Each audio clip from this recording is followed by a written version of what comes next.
Мчим по Курской косе на станцию кольцевания птиц Фрингила.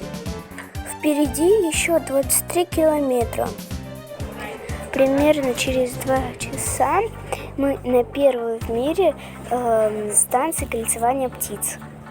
Ее создал в 1901 году немец Йоганнес Тинеман. Если бы вы приехали сюда не вот сейчас в начале августа, а где-нибудь в начале октября, то вы своими глазами увидели бы то же, что увидел Тинеман в 1900 году, когда первый раз сюда приехал к своему другу. Он увидел просто живую реку птиц, которая течет над косой днем и ночью. За сезон на станции кольцуют от 30 до 60 тысяч птиц. Кстати, фрингилла – это название одного из видов зяблика. А как работает кольцевание? Мы надеваем на лапу птицы кольцо. На кольце нет никаких отслеживающих устройств. Мы птицу отпускаем, она от нас как можно дальше улетает радостно, да, надеясь никогда в жизни больше нас не увидеть. И, в принципе, все, что у нас есть дальше, это надежда, что ее когда-то кто-то где-то поймает. Вот такие кольца девают птицам на лапки.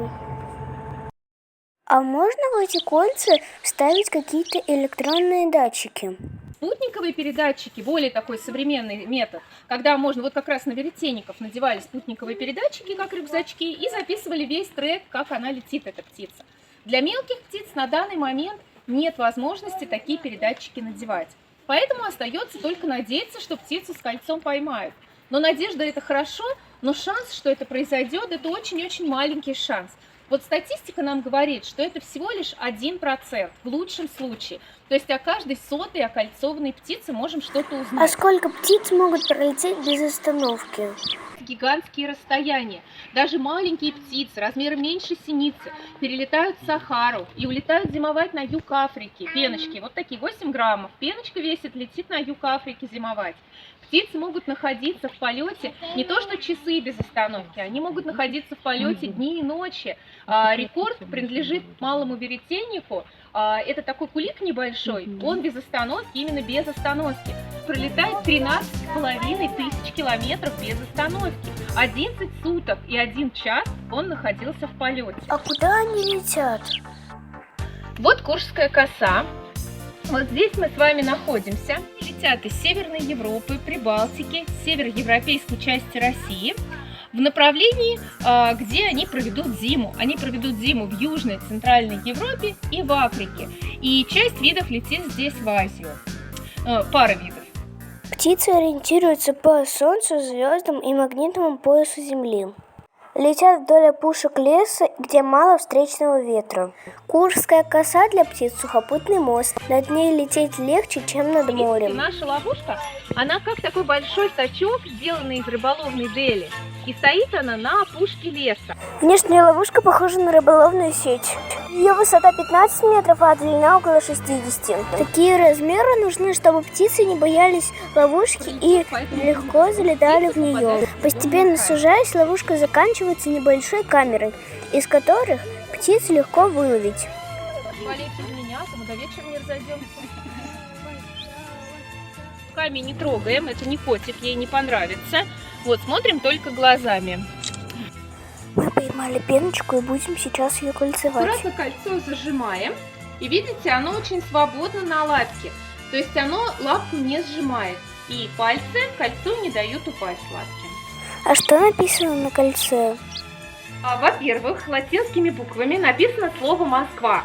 Вот где бы теперь не поймали нашу пеночку, прочитав «Москва», поймут, что она получила кольцо на какой-то российской станции.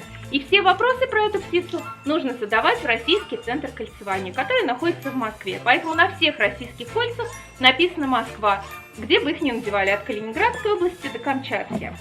Кроме этого, там написано пара букв и несколько цифр. И это как серия номер нашего паспорта. То есть это индивидуальный номер этой птицы. Он будет у нее всю жизнь, сколько бы раз ее не ловили, никаких других колец у этой птицы не будет. И под этим номером мы птицу должны записать в журнал. Журнал выглядит вот так. Одна строчка – это один номер кольца, и мы, собственно, вписываем, на кого мы кольцо с этим номером надели. Давайте нашу пеночку занесем.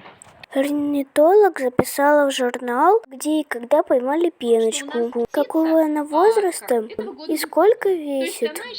А пол пеночки определяется так. Если крыло маленькое, тогда это самка, а если большое, то самец. А так взвешивали, помещали птицу в трубку, чтобы она не улетела. После всех процедур птицу выпускают на волю.